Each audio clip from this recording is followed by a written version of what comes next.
Well, again, there were sort of three of us who were doing the high school, junior high school, trying to release the records, and it was me, John King, and Fred Smith. We all went to school together. And yes, it's that Fred Smith. He kind of got out of the music thing when he went off to Yale and got involved in some fly-by-night airline package thing. Turned out to be kind of successful. But, we wanted to start putting out these 45 records, and we said, well, we've got to think of a name for our label. And we said, well, what about Ardent? That has a nice sound to it. And we weren't entirely sure of the exact definition, so we went and got the dictionary and looked in there, and that particular dictionary, which I still have, said that the definition was hot, fiery, fierce, burning, passionate. And we said, well, that's a perfect name for a music company, and that's why we chose it. Well, let me back up a little bit to kind of this 1967, because I always tell everybody when I opened that studio I was 21, but if you see pictures of me from then, I look like I was about 16, right?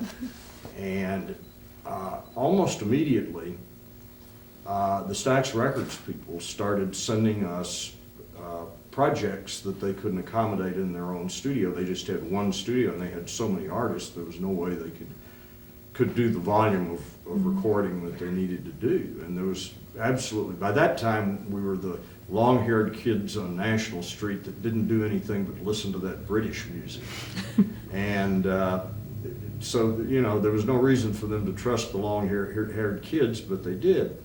And, if you go to the Stax Museum or look at any of the Stax histories, you will see that almost all the early employees are talking about how it was family. It was like family.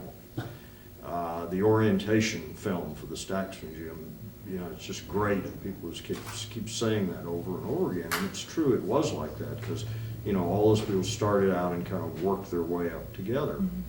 And as soon as we started working with the Stax people, we were immersed in that culture.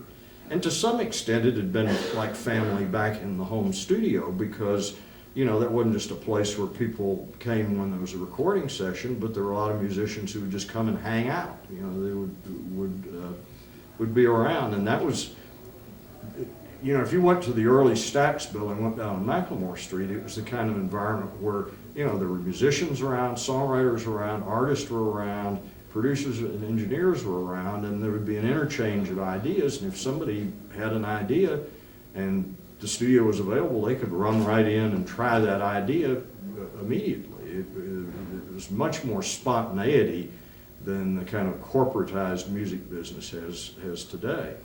So I think some of that early exposure to the Stax model just transferred over into to our business.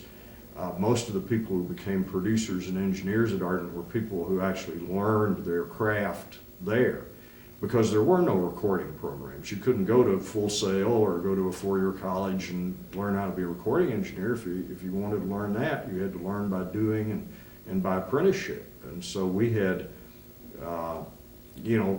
young people that we were training in a house and who were growing in responsibility and growing their professional careers. And it's sort of always been that way. I mean, I think we still have that atmosphere today, or at least people tell us that